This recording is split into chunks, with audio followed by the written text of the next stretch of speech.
hari ini sedang apa ini?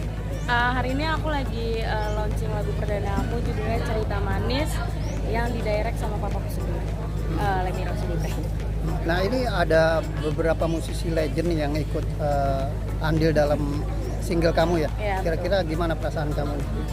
Jujur grogi banget ya, soalnya kan ada Om Bujana udah legend, Om Gilang juga udah legend, terus Om Shadu, Tante Happy Freddy sama Om Iwang itu semuanya udah pada legend, jadi kayak aku takut sendiri kayak bisa gak nih gue nyamain levelnya sama mereka gitu. Ada kesulitan nggak dalam menghadapi dalam pembuatan single ini? Kesulitannya sih nggak ada ya, cuman ya itu aku nggak mau ada papa di dalam ruangan, jadi makin grogi gitu. Loh, kenapa groginya? Soalnya papa orangnya tuh perfeksionis banget, dan kalau aku makin di-push, akunya jadi malah makin buyar gitu, nggak fokus. Kalau dengan musisi-musisi lain yang legend itu gimana?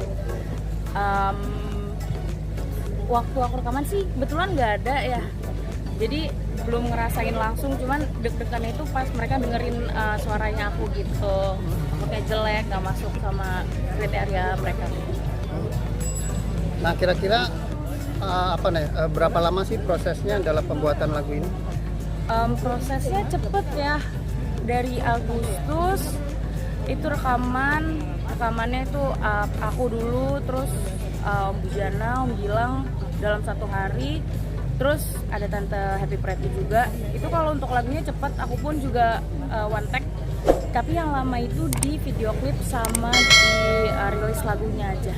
Ini kan single era tahun 80-an ya kalau Iya. nggak salah. Kenapa sih suka dengan lagu-lagu tahun 80?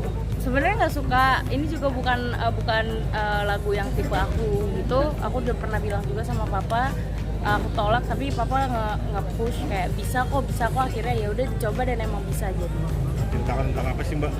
Cerita tentang kenangan di masa SMA gitu. Jadi kayak kita udah lulus SMA, udah punya jalannya masing-masing, tapi kenangan saat SMA-nya itu masih ada, makanya ada cerita manis gitu. Kenangan sendiri ya? Enggak sih, ini kan lagunya dari papa ya, cuman pas aku baca liriknya pun emang kayaknya semua orang akan relate deh sama kenangan masa SMA gitu. Ada cerita menarik nggak, mungkin pengalaman pribadi atau gimana nih? Pengalaman pribadi aku nggak ada sih, karena pas aku SMA kelas 2 SMA itu COVID kan, corona, jadi cuman online aja, zoom gitu, jadi nggak ada yang menarik banget. Kira-kira harapannya ke depan ya dengan hadirnya single ini apa? Semoga banyak yang suka sama lagunya, karena menurut aku ini lagunya easy listening banget, gampang didengar, terus juga menurut aku lagunya relate sama kebanyakan orang. Jadi semoga semuanya pada suka untuk buat Sekarang banyak banget penyanyi baru, pemain musik baru yang kalau jago banyak banget ya. Jadi kadang-kadang saya merasa beruntung keduluan lahir doang. Nggak usah lihat tadi. Bener kan? Karena itu lebih dulu lagi lahirnya.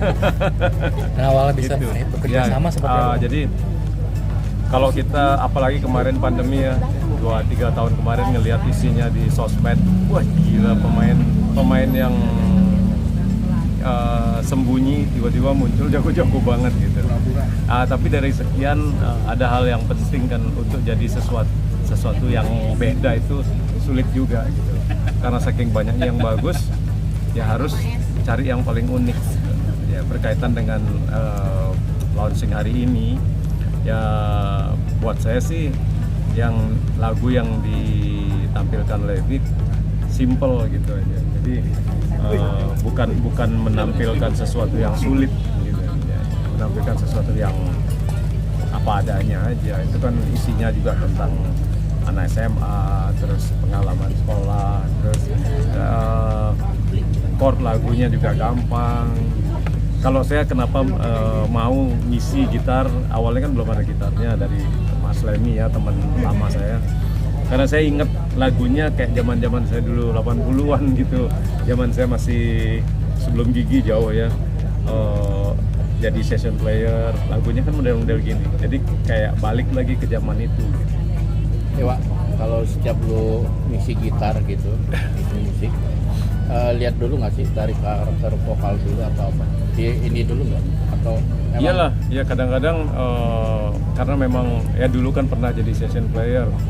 Sejak ada Gigi sih memang agak milih-milih gitu ngisi. Paling mau nggak ya ini gitu. Mau nggaknya itu tergantung mood juga gitu loh. Makanya tadi kenapa mau karena wah ini gue inget zaman dulu lagi gitu. Lagunya kayak zaman ya kayak tadi dengar apa Andre barusan di style. Ini kan zaman-zaman itu gue ngisi juga lagunya Andre Hanusa. Ya hampir sejenis zaman-zaman itulah.